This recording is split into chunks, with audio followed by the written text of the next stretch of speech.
നമസ്കാരം മക്കളെ, നമുക്ക് പഠിക്കാം. ഇന്ന് നമുക്ക് വാ എന്ന ശബ്ദം വ്യഞ്ജനാക്ഷരങ്ങളുടെ കൂടെ ചേർത്ത് വരുമ്പോൾ ഉപയോഗിക്കേണ്ട ചിഹ്നം വരുന്ന കുറച്ച് വാക്കുകൾ പഠിക്കാം.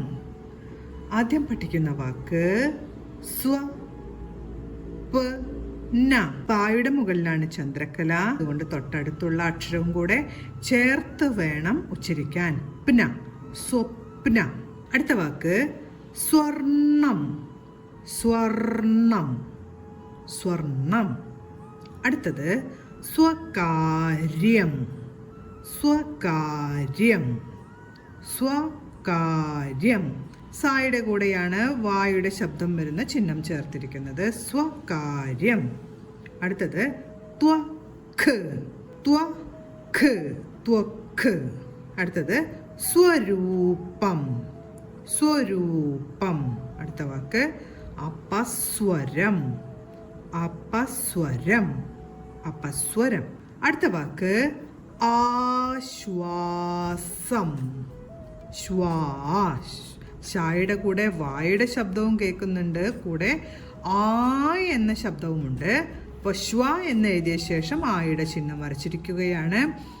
ആശ്വാസം, ആശ്വാസം.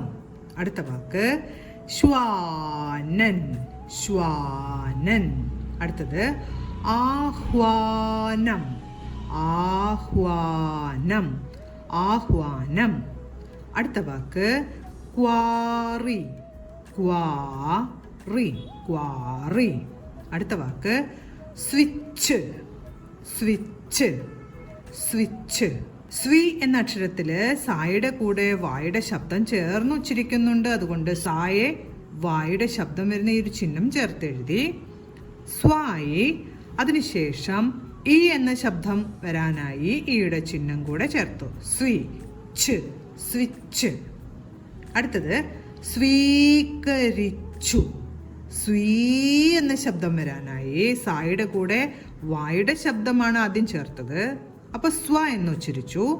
അതിനുശേഷം ഈ എന്ന സ്വരാക്ഷരത്തിന്റെ ശബ്ദം കൂടെ വരാനായി ഈ എന്ന് നീട്ടി ഉച്ചരിക്കാനുള്ള ഈ ഒരു ചിഹ്നം കൂടെ ചേർത്തു. സ്വീകരിച്ചു, സ്വീകരിച്ചു. ഇന്ന് നമ്മൾ പഠിച്ച വായുടെ ശബ്ദം വരുന്നതായ ഈ ഒരു ചിഹ്നം ചേർത്തുള്ള വാക്കുകളെല്ലാം പറഞ്ഞുകൊണ്ട് എഴുതി പഠിക്കണം. അടുത്ത ക്ലാസ്സിൽ കാണാം മക്കളെ.